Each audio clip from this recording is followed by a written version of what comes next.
कि कंगाल कुर्मी की हैसियत नहीं है कि हमें हमारे राज्य से बेदखल कर दे।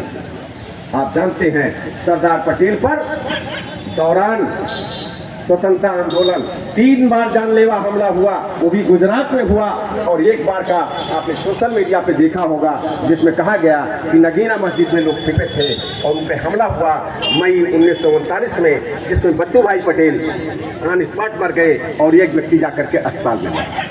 मित्रों, जब नगीना मस्जिद की बात होती है और उसमें अपराधी जो हैं वो मुसलमान होते हैं तो इस सांप्रदायिकता की झलक आने लगती है।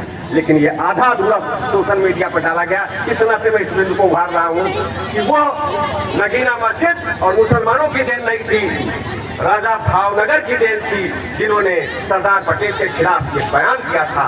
लेकिन जब एकीकरण हुआ तो भावनगर के राजा ने सबसे पहले जाकर के सरदार पटेल क्षमा मांगी और सरदार पटेल का इतना बड़ा जो था कि देश के उन पर जानलेवा हमला कराया जिसमें उनके साथी मरे, उनको क्षमा कर दिया और उनको मद्रास का गवर्नर भी बनाया। और इसके बाद जिस समय सरदार पटेल का परिनिर्वाण होता है उस समय जब नेहरू जी ने कहा था हमारे मंत्रिमंडल का कोई आदमी नहीं रहेगा मुंबई उनके शव यात्रा में, और हमारे लोग माने जात के लोग नहीं, क्योंकि सरदार पटेल जातिवादी नहीं थे। 1918 में जब पूर्वी छत्तीस महासभा के लोगों ने उनसे कानपुर के अधिवेशन के लिए कहा आप अध्यक्षता कर ले, उन्होंने कहा आप किसी और से अध्यक्षता करा लीजिए, मैं जो काम कर रहा हूं मुझे अपना काम कर ले।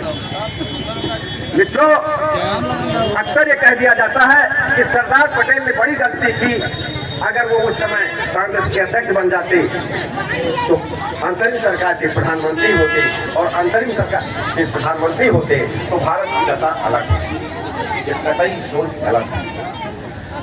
29 जुलाई 1946 को इस पर निर्णय हुआ। आप थोड़ा और पहले जाएं, उस समय मौलाना अबुल कलाम आजाद दूसरी बार कांग्रेस के अध्यक्ष थे। गांधी जी ने उनसे कहा मौलाना बहुत समय तक कहिए आप इस कुर्सी को खाली। मौलाना अबुल कलाम आजाद ने त्यागपत्र दिया। देवी कृपलानी ने अपने किताब के वो गांधी लाइफ एंड थॉट, जिसमें उन्होंने बड़ा उल्लेख किया, पेज 250 आप पढ़ लें, जिसमें उन्होंने बड़े दूसरे ढंग से कहा गांधी जी ने कहा और जवाहरलाल को वो अध्यक्ष बनाना चाहते, स्पष्ट लिखा है उन्होंने। मित्रों,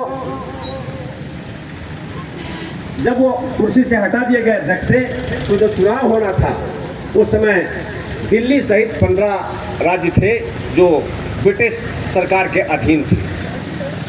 लोगों से प्रस्ताव लिए गए और उसमें जो प्रस्ताव आए थे, प्रस्ताव में एक और दिल्ली